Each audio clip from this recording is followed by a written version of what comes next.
Buenas tardes, aquí de nuevo con vosotros una tarde más para hablaros del recién nacido. Hoy voy a explicaros pues dos aspectos interesantes que conozcáis, porque las visitas que tenéis conmigo en el centro de salud pues muchas veces me preguntáis y no queda muy claro. Una de ellas es la prueba del talón y la otra la ictericia, cuando los bebés se ponen amarillos. Empiezo por la primera. ¿La prueba del talón qué es? Bueno, pues la prueba del talón es una analítica de sangre, ¿de acuerdo? Os tiene que quedar claro que la prueba del talón es una analítica de sangre. No estamos metiendo nada, no es ninguna vacuna. A veces algunos padres me preguntan, ¿esto le va a dar reacción al niño? No va a dar reacción ninguna, puesto que no es una vacuna, ¿vale? De lo que se trata es de una analítica de sangre. ¿Por qué se llama la prueba del talón? Bueno, pues una analítica de sangre y lo que vamos es a impregnar estos 5 circulitos en un cartón que tiene un papel absorbente, ¿vale? Entonces, claro, para empapar estos 5 circulitos, el canalizar una vía del brazo, pues cogerle al bebé una vena, pues como que no. Los deditos de los bebés también son muy chiquititos, con lo cual no vamos a pinchar ahí para estar chuchando. Entonces, como puede ser sangre capilar, no tiene por qué ser sangre venosa, pues se vio que un sitio de fácil acceso donde el bebé sangra relativamente bien, pues aquí en el talón.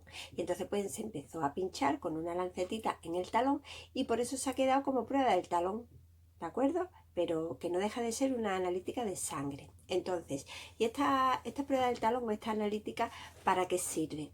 Esto está dentro de lo que es el cribado de enfermedades metabólicas dentro de las consideradas enfermedades raras.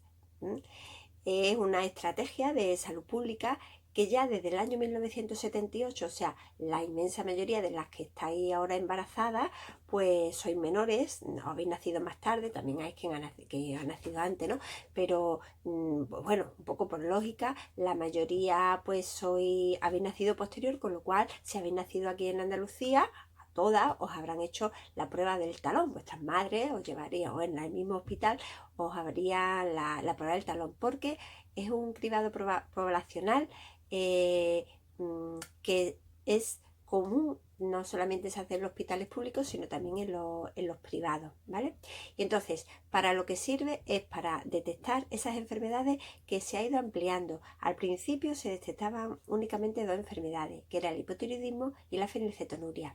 Ya desde el año, como se fue haciendo cada vez de manera más sofisticada, todo lo que es el tema de la analítica, pues ya desde el año 2011, 2010, 2011 se amplió, ¿vale? Y entonces ya se analiza, se hace una única prueba. Antes era la primera prueba y la segunda prueba. Ahora es una única prueba y se hace a partir de las 48 horas de vida, entre las 48 y las 72 horas de vida, o sea, segundo, tercer, cuarto o quinto día, teniendo en cuenta que el tercer día empieza a partir de las 48 horas de vida, ya te mete en el tercer día, ¿vale?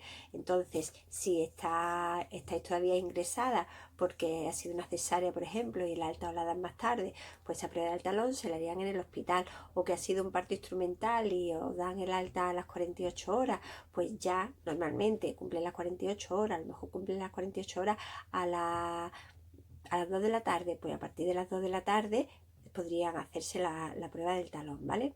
Que no, que ya os han dado el alta, pues entonces tenéis que venir al centro de salud y se la haría yo, ¿vale? Si estoy de vacaciones, estoy de descanso, estoy de días libres, no voy a decir que me he puesto mal, vamos a decir que estoy de días libres, pues se la haría a cualquier enfermero, ¿vale? Eso no lo hace el pediatra, no decías que no tiene pediatra, no lo pueden hacer la prueba del talón, no, se considera como una urgencia, de manera que no hace falta que el bebé esté inscrito todavía en el registro civil, porque muchas veces no ha dado tiempo para que en el centro de salud se le pueda hacer la prueba del talón, ¿vale?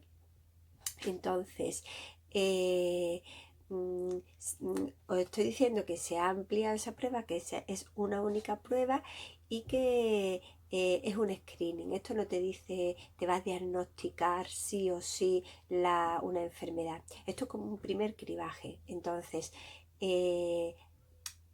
si alguno de los valores de alguna enfermedad en concreto sale en los bordes, en los límites de la normalidad, normalmente pues mandan repetirla.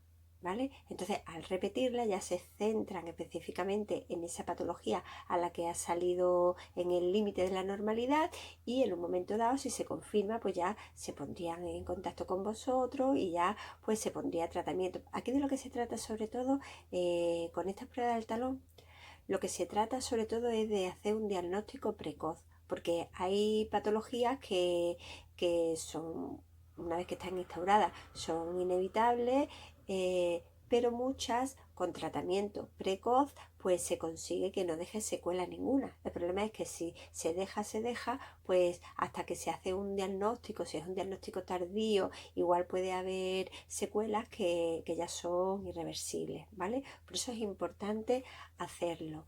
Desde que se ha hecho esta prueba del talón ampliada, en la que se analizan en vez de 2 enfermedades hasta 30 enfermedades, y en vez de hacer 2 pruebas del talón se hace solamente una, pues con relativa frecuencia, esto me gusta a mí siempre advertíroslo para que no os llevéis mal rato, con relativa frecuencia a veces me llegan a la consulta pues madre, padre, parejas que vienen pues asustados, ¿no? Pues porque han llamado del laboratorio y le han dicho que se pasen inmediatamente por el centro de salud porque hay que repetirle la prueba del talón.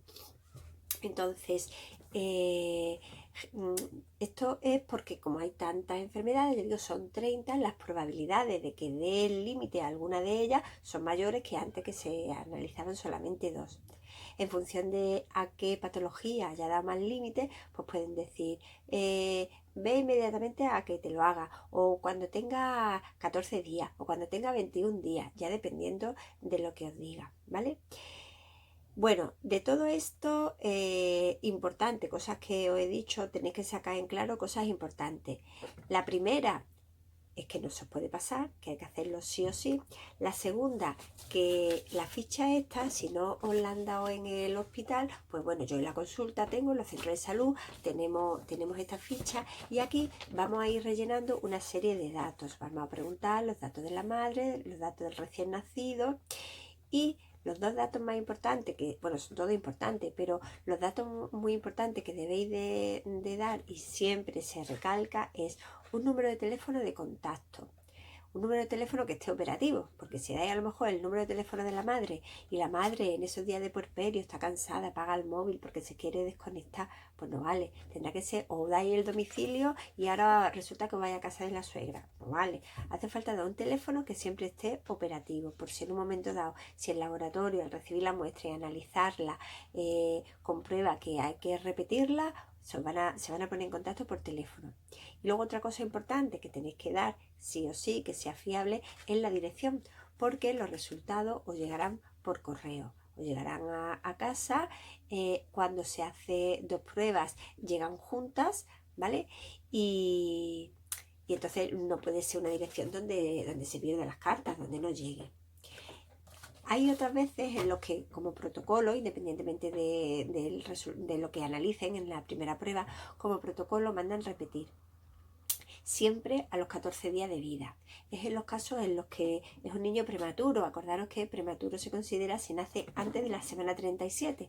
Un bebé que nace de 36 más 4 se consideraría prematuro, y entonces en 14-15 días hay que repetirle la prueba del talón. A los bebés que, aunque sean a término, pesan menos de 2,5 kilos. Un bebé que ha pesado 2,4 kilos, pues hay que repetirle la prueba del talón. A los gemelares también se les repite la prueba del talón a los 14 días. Y a los síndromes de Down. Y a veces también en los casos en los que la madre tiene un hipertiroidismo autoinmune, en esos casos también se repite. En un hipotiroidismo, no, en un hipertiroidismo. ¿De acuerdo? Bueno, pues bueno, a los grandes prematuros de menos de 30 semanas, de menos de 1,5 kilos, a esos incluso hay que hacerle una tercera prueba, ¿vale? Pero eso ya son excepciones, y muchas veces todavía incluso están ingresados a las 3 semanas, siguen ingresados en las unidades de neonatología, ¿de acuerdo? Bueno, La técnica, ya digo, es muy simple. Yo personalmente, porque me va muy bien y los bebés lloran mucho menos, a la hora de hacerle la prueba del talón, lo que le pido es que la madre, si le está dando el pecho, que le arrime el pecho, porque el pecho, como os he dicho, no solamente es alimento, es también consuelo. Entonces, cuando el bebé está enganchado al pecho, está como entretenido. Además, si me sirve de camino, pues para ver cómo succiona, porque acordaros que normalmente se aprovecha esta cita de la visita para la prueba del talón para hacer la visita puerperal. Y una de las cosas que se ve en esa visita puerperal es cómo succiona el bebé. Entonces, cuando el bebé está succionando, claro, al estar el bebé succionando, las piernecillas caen para abajo. Entonces, como está para abajo, por gravedad, el taloncito se va a llenar de sangre. Entonces, en esta posición, se le calienta muy bien para que vasodilate, se le da un pinchacito y la mayoría de las veces ni siquiera lloran, ¿vale? Se empaparían estos 5 circulitos y ya está. ¿Por qué no se hace de sangre del cordón? ¿O por qué no se hace nada más nacer? ¿O por qué no se hace en el hospital a todos los niños antes de salir? Pues porque hace falta esperar como mínimo esas 48 horas, porque hay algunas enfermedades que están relacionadas con aminoácidos, con temas de nutrición, y hace falta que el bebé ya haya bebido leche, con las proteínas de la leche, es importante. Entonces por eso siempre se espera como mínimo que ya tenga cumplidas las 48 horas, ¿de acuerdo? Y nada más, el tema del prueba del talón, espero que os haya quedado claro, ¿de acuerdo? A una cosa que también me gusta comentar, en el caso de que os den la ficha, ya digo que a veces dan la ficha y otras veces no dan la ficha, en el caso de que os den la ficha para que la traigáis, procurad no cogerla, esta porque es de muestra y no vale, pero procurad no cogerla aquí así, tocar con vuestros dedos, tocar la parte del cartoncito donde están los círculos, porque del sudor de vuestras manos puede empaparse, aunque sea un poquito, y una de las determinaciones que sirve para que se analiza es la fibrosis quística, y el resultado se podría ver alterado si en el cartón hay restos de sudor, ¿vale? Así que bueno, si os lo dan, pues tal como lo den, lo metéis entre los papelitos y ya está. Os van a dar también, este es que ya no lo tiene, esto tiene como un resguardo, como una especie de ticket con una clave. Yo generalmente siempre cuando venís para hacer la prueba del talón, ese resguardo lo suelo grapar a la cartillita del bebé para que no se pierda, porque es un papelito que es muy fácil de perder. En el caso de que se lo hayan hecho en el hospital, por ejemplo, porque ha sido una cesárea y el niño ha pesado 2,4 kg, venís al centro de salud a repetirlo, tenéis que traerme la clave esa, porque hace falta ponerle a repetición, sí, clave, hay que poner la clave de la primera prueba, ¿vale? Bueno, yo sé que esto es mucha información, pero luego no es tanto. Además, yo esto os lo explico y cuando llegue el momento, la enfermera que esté en el hospital y os lo entregue también os lo va a explicar, ¿de acuerdo? Lo que tenéis que tener claro es que a partir de las 48 horas hay que hacerle la prueba del talón, como muy tarde a las 72 horas, ¿vale? Tenéis ese margen. Que coincide un fin de semana, que coincide, pues vais a algún punto de urgencia, a algún centro de salud de los que tienen punto de urgencia y ahí se os hace, ¿vale? ¿Claro la prueba del talón? Sí. Siguiente tema. Joder, 13 minutos para lo de hablar, ¿no? Es que hablo mucho.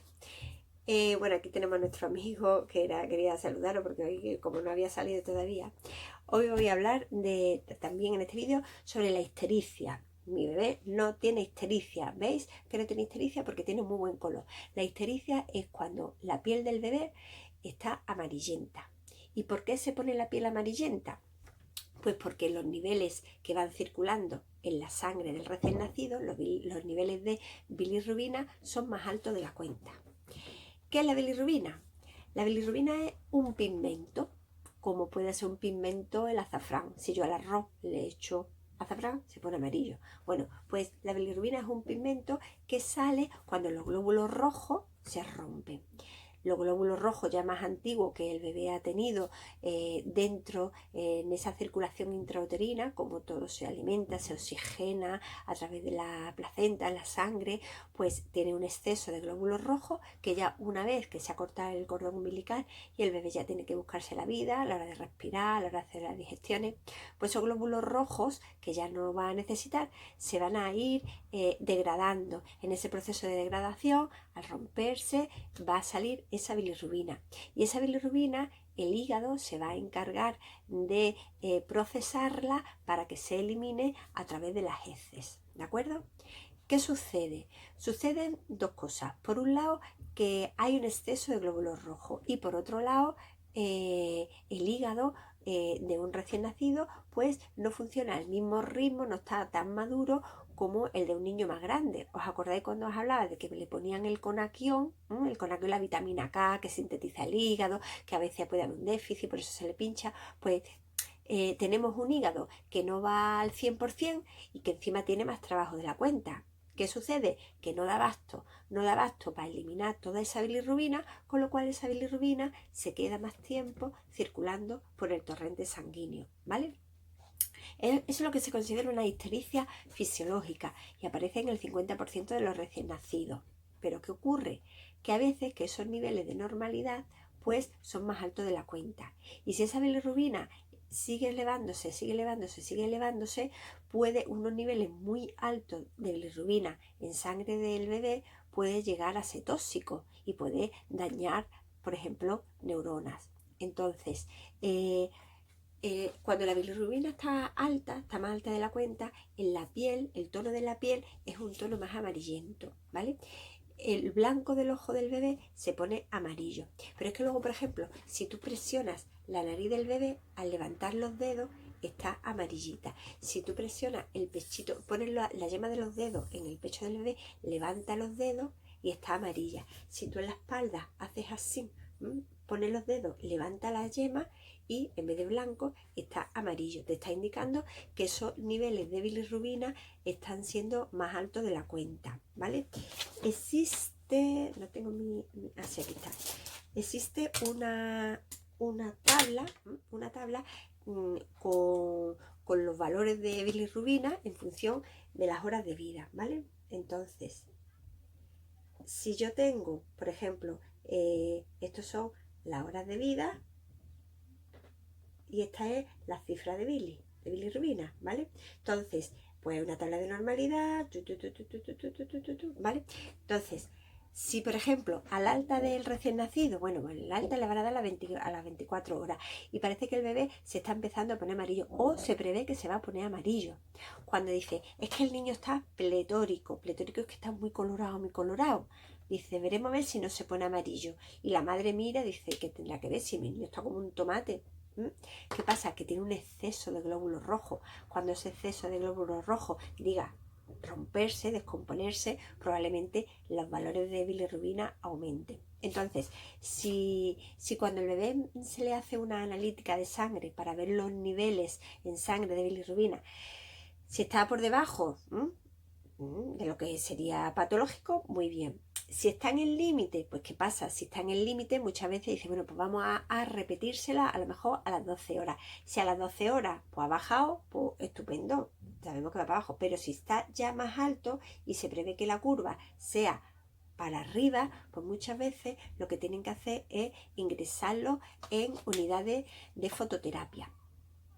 La fototerapia lo que hace es que a través de la superficie de la piel del bebé, mientras más superficie mejor, al bebé le ponen solamente unos pañalitos y le ponen como una especie de antifaz y lo tienen en unas cunas térmicas donde están continuamente con una luz que hace que a través de la piel se sintetice vitamina D y que además eso fuerza lo que es esa eliminación de la bilirrubina, ¿vale?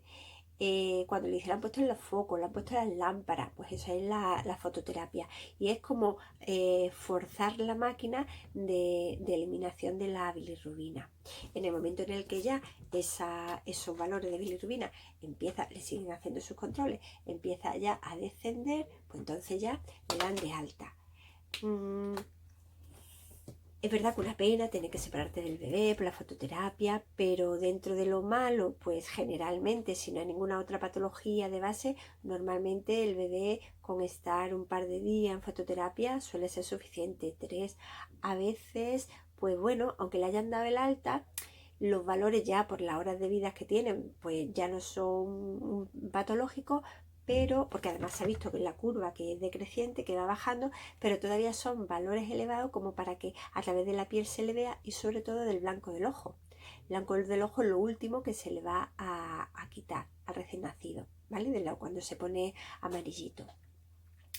Niños candidatos a ponerse amarillo, que se suelen poner más amarillo, pues por ejemplo los niños más prematuros. Mientras más prematuro, más inmadurez hepática, con lo cual tienen más riesgo de ponerse amarillo.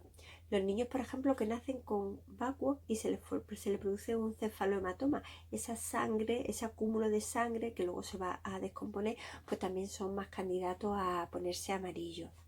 Cuando hay, por ejemplo, una incompatibilidad entre el grupo sanguíneo de la madre y el recién nacido. No tanto el RH, no tanto el positivo o negativo, sino el grupo. Cuando la madre es cero, positivo, negativo, cero, si el recién nacido es A o es B, o es AB, puede que haga la madre un anti-A o un anti-B. Y entonces al pasarle por el cordón al bebé ese anti-A o ese anti-B, lo que hace es que se produce una rotura extra, ¿vale? Y luego también hay un tipo de ictericia, que es cuando el bebé no come o come muy poco, porque la bilirrubina se elimina sobre todo por las heces, ¿vale? De hecho, las heces tienen el color debido a la bilirrubina. Un enfermo hepático, entre las cosas que se caracteriza es que las heces son blancas, ¿vale? Porque no tiene ese pigmento. Bueno, ¿qué necesita un bebé para hacer mucha caca? Come. ¿Qué tiene laxante? ¿Recordáis en la clase de la lactancia que os decía que el laxante para que ayude a soltar el meconio? El calostro. Efectivamente, yo como si estuvierais hablándome, porque en las clases que hablo así me contestáis. Efectivamente, el calostro. El calostro es laxante. Entonces, un recién nacido interesa que coma mucho, que tome mucho calostro, que tome mucho pecho, para que así de esa manera haga mucha caca. ¿Qué se ha estado haciendo durante mucho tiempo? Y todavía hay ahí esas reminiscencias del pasado. Yo recuerdo cuando empecé a trabajar de enfermera hace muchos años, antes de hacer la especialidad de matrona, estaba trabajando en la planta de puerperio. Y entonces allí a las madres, cuando le llevaban al niño, aquí en el materno infantil de Málaga, no me estoy yendo a un pueblo, no, materno infantil de Málaga, cuando se llevaba a los niños a las madres, porque además los niños se quedaban muchas horas en el nido y ahora empezaban a subir, empezaban a repartir a los niños en las cunas y ahora le daba al niño a la madre en la cuna y siempre se le daba 2 o 3 sueros glucosados y se le decía, se lo tiene que beber, que si no se pone amarillo. Y eso se hacía pues como protocolo. Y si hay alguien que conoce que me dará la razón, porque esto se ha estado haciendo durante mucho tiempo, ¿vale? Claro, toda una madre le dice, dáselo que si no se te pone amarillo. O como lo escucha una abuela, bueno, el niño se bebe el suero hasta que le salga por la oreja. Digo que si se bebe el suero. ¿Qué pasaba? Pues resulta que desde que la lógica era, si un bebé bebe mucho, es un bebé que hace mucho pipí. Y si orina mucho, pues por ahí va a eliminar mucha bilirrubina. Pero claro, se ha visto que la bilirrubina se elimina por la orina, pero se sigue eliminando sobre todo por las heces. Si tú te hinchas de beber agua, va a llegar un momento en el que va a orinar mucho, pero esa orina no va a ser amarilla, va a llegar un momento en el que esa orina va a ser muy clara, no es una orina muy concentrada, ¿vale? Recordáis, aquí la tengo, el tamaño de las bolitas el estomaguito de un bebé. Si tú el estomaguito, en unas primeras horas de vida, tú lo embuchas con agua con azúcar, ¿qué va a pasar? Que el niño no te va a pedir pecho. Si el niño se acostumbra a la tetina de un biberón de suero glucosado, luego va a costarle más trabajo agarrar el pecho, va a tener eso de confusión de pezón, no te va a estimular bien, vas a retrasar la producción de leche. Bueno, pues allí se le daba a todo niño, te tiene que beber suero sí o sí. A los niños que a pesar del suero se ponían amarillos, le dábamos unos polvitos que venían en unos sobrecitos, que es agar-agar. ¿El agar-agar qué es? El agar-agar es un laxante.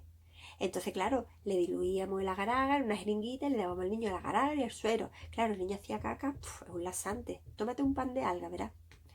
Entonces, claro, le bajaba la bilirrubina, pero por la picha de caca que se había dado. Con lo cual decíamos, si tiene un laxante natural, como es el calostro, que hacemos dándole un laxante artificial, que hacemos llenándole el estomaguito de suero glucosado, ¿vale? Entonces, como se vio que era una barbaridad, pues se dejó de dar, ¿de acuerdo? Y ya es muy raro. A veces pueden darle algo de suero glucosado, pero como, digamos, tratamiento a los niños de madres que tienen una diabetes gestacional o una diabetes, ante el riesgo de que ha hecho el niño una hipoglucemia, pero así que todo con el pecho, pues cuando hay una buena producción el niño mama, pues no tendría porque no sería necesario darle al niño suero glucosado a todos los niños.